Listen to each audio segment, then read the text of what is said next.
Renungan Pagi, Christ Triumphant atau Kristus yang Menang oleh Ellen G. White, 1 Juni 2025. Mari kita berdoa. Bapa kami yang di sorga, Allah pencipta langit dan bumi, laut dan segala isinya, Allah yang maha besar, maha kuasa, sumber segalanya, yang kami sembah selalu melalui anak-Mu yang tunggal, Yesus Kristus. Terpujilah Yesus, anak Allah yang maha tinggi, yang adalah hikmat Allah bagi kami. Pada pagi hari ini kami bersyukur boleh bangun dan berbakti, dan sebagaimana membaca dan mendengarkan nasihat firman-Mu, kiranya ini menjadi amaran bagi kami semua, agar tidak jatuh oleh karena kemakmuran, dan selalu mengingat bahwa segala sesuatu berasal daripada-Mu. Karenanya biarlah kami tinggal di dalam anak-Mu. Beserta kami sepanjang perbaktian ini, kehendak-Mu yang jadi. Ampun kami akan dosa dan salah, karena kami berdoa hanya dalam nama anak Allah yang tunggal, Yesus Kristus, yang adalah Tuhan dan Juru Selamat kami. Amin. Renungan hari ini akan dibacakan oleh Saudara Steve Mandang. Kepada Saudara Steve, kami persilahkan. Selamat pagi. Judul renungan pagi hari ini, kemakmuran terkadang menyebabkan kejatuhan rohani. Tanggal 1 Juni 2025. Ketika aku meneliti segala pekerjaan yang telah dilakukan tanganku, dan segala usaha yang telah kulakukan untuk itu dengan jeripayah, lihatlah, segala sesuatu adalah kesia-siaan dan usaha menjaring angin. Memang tak ada keuntungan di bawah matahari. Pengkhotbah 2 ayat 11. Salomo menulis kitab Amsal, tetapi setelah beberapa waktu hikmatnya bercampur dengan sekam. Dari mana datangnya sekam? Setelah masa dewasa yang penuh janji yang mulia, terjadi perubahan dalam sejarah Salomo. Ia tidak terus setia pada kemurnian dan kesetiaannya kepada Allah. Ia menerobos penghalang yang telah didirikan Allah untuk melindungi umatnya dari penyembahan berhala. Tuhan telah memilih Israel sebagai suatu bangsa, menjadikan mereka gudang kebenaran suci yang akan diberikan kepada dunia. Namun, Salomo menghargai kebanggaan akan kekuasaan politik. Ia mendorong persekutuan dengan kerajaan-kerajaan kafir. Pada awal pemerintahannya, Salomo dikunjungi oleh Ratu Syeba. Ratu itu datang untuk melihat dan mendengar hikmatnya. Dan setelah mendengar hikmatnya, Ratu itu berkata bahwa separuh dari hikmat itu belum diceritakan kepadanya. Namun, pemerintahannya yang bijaksana dan adil berubah. Ia yang telah mengenal Allah dan kebenaran menghabiskan banyak uang untuk menyenangkan istri-istrinya yang tidak bertuhan. Ia membuat taman-taman yang mahal. Uang Allah yang seharusnya dianggap suci untuk membantu orang-orang miskin di antara rakyat, sebagaimana yang diperintahkan Allah, diserap oleh proyek-proyek ambisius raja. Uang itu dialihkan dari saluran aslinya. Orang-orang yang menderita tidak diberi rumah makanan, dan pakaian sebagaimana yang telah ditetapkan Allah.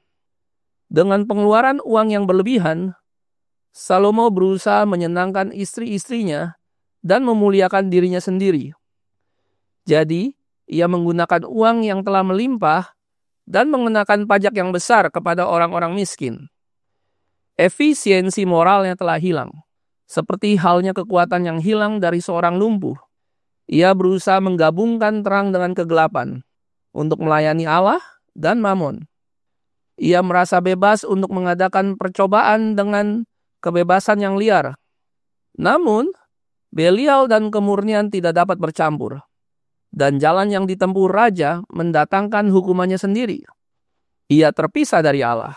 Dan pengetahuan tentang Allah pun menjauh darinya. Orang-orang yang memiliki uang harus belajar dari kisah Salomo. Mereka yang memiliki kewenangan selalu berada dalam bahaya karena mengira bahwa uang dan jabatan akan menjamin mereka dihormati dan mereka tidak perlu bersikap terlalu pilih-pilih. Namun, meninggikan diri sendiri hanyalah gelembung dengan menyalahgunakan talenta yang diberikan kepadanya. Salomo murtad dari Allah. Ketika Allah memberikan kemakmuran kepada orang-orang, mereka harus berhati-hati agar tidak mengikuti imajinasi hati mereka sendiri, agar tidak membahayakan kesederhanaan iman mereka dan merosot dalam pengalaman keagamaan.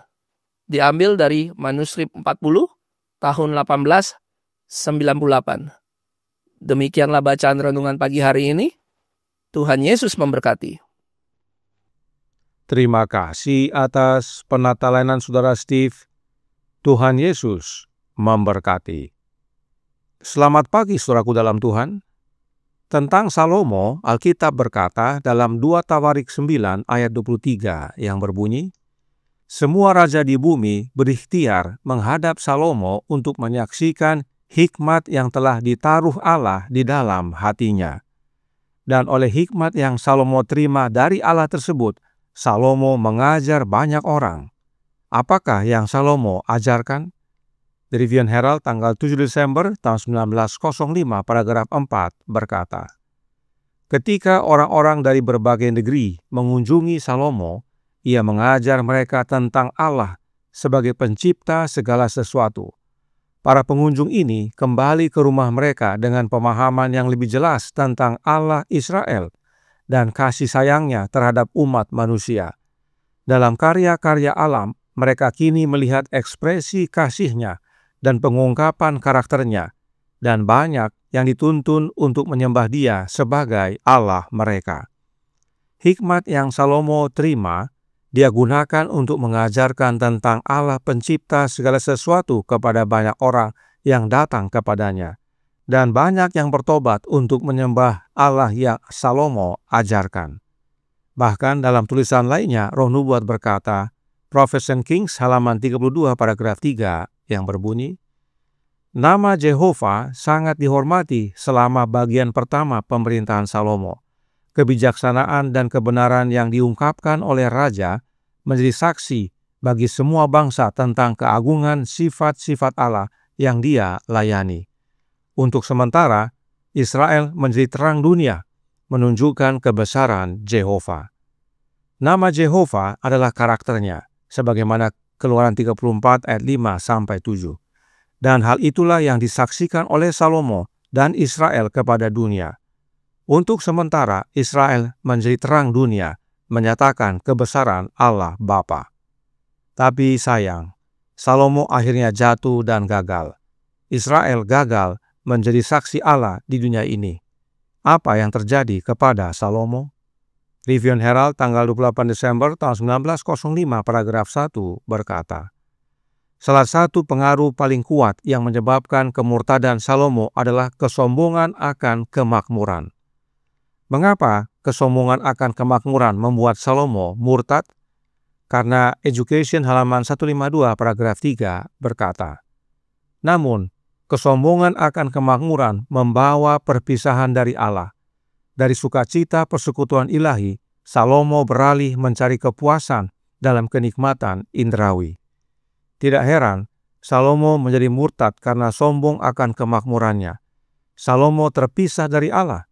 Salah satu contohnya adalah untuk istrinya yang pertama, yaitu Putri Firaun, Salomo membangun sebuah istana yang megah dari batu-batu mahal, pada bagian dalam dan bagian luarnya, bahkan dari fondasi hingga penahannya. Kemudian Salomo sendiri membangun untuk rumahnya sendiri selama 13 tahun. Hingga pada akhirnya Roh Nubuat menyatakan tentang Salomo dalam Prophets and Kings halaman 68 paragraf 1. Diangkat ke puncak keagungan dan dikelilingi karunia rejeki, Salomo menjadi pusing, kehilangan keseimbangan dan terjatuh.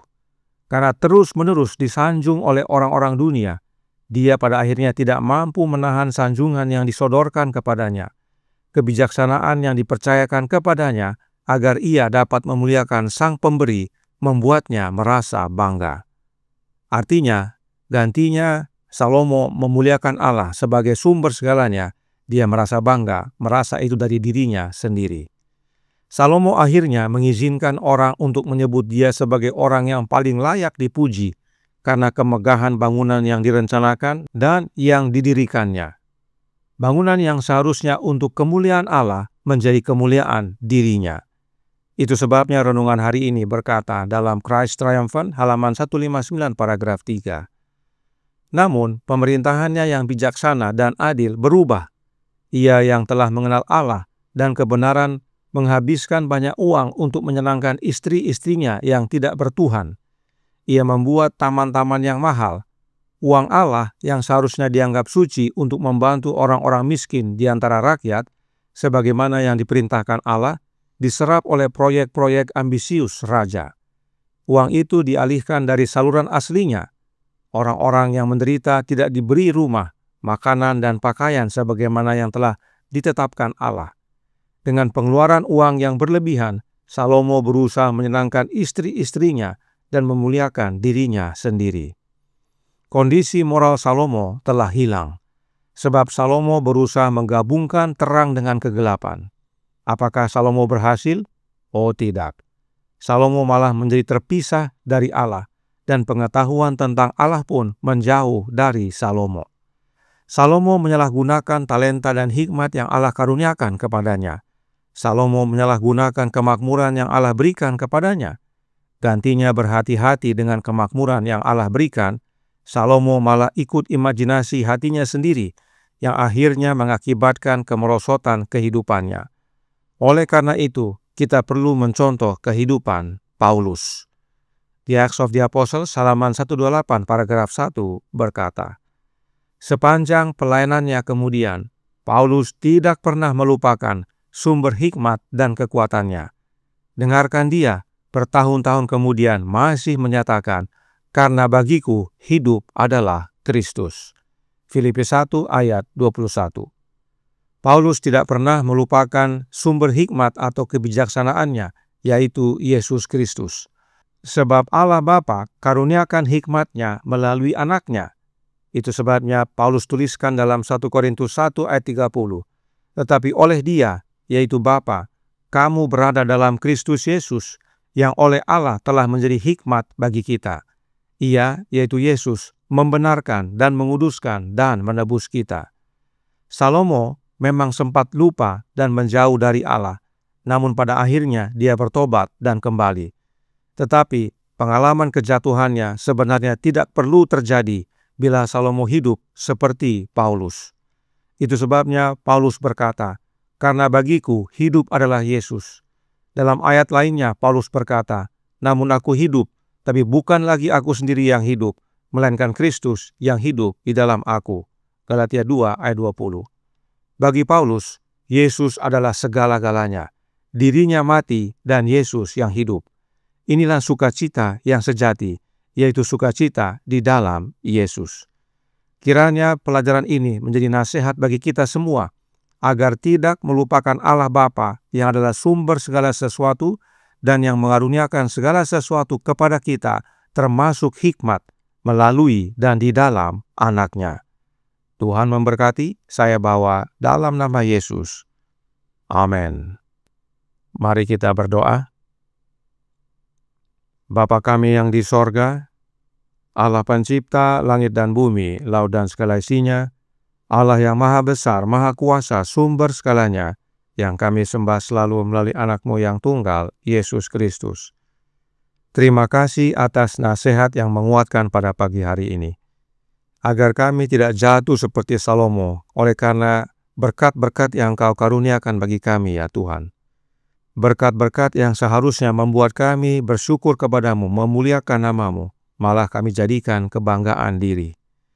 Karenanya tolong kami ya Bapa, karuniakanlah roh anak-Mu dalam hidup ini, agar kami boleh hidup sebagaimana Paulus, yang selalu menyatakan Engkau sebagai sumber hikmat dan kekuatannya, dan itu dia terima karena dia telah hidup dalam Yesus, dan Yesus dalam dia. Sebab segala sesuatu bagi Paulus adalah Kristus. Dan biarlah ini menjadi pertobatan bagi kami semua, agar tidak jatuh sebagaimana Salomo. Biarlah berkat yang Kau karuniakan, apapun itu, membuat kami bersyukur kepada Tuhan, dan selalu tinggal dalam Kristus, agar kami dapat hidup melakukan kehendak-Mu. Beserta kami sepanjang hari ini kehendak-Mu yang jadi, ampun kami akan dosa dan salah, karena kami berdoa hanya dalam nama Anak Allah yang tunggal, Yesus Kristus, yang adalah Tuhan dan Juru Selamat kami. Amin.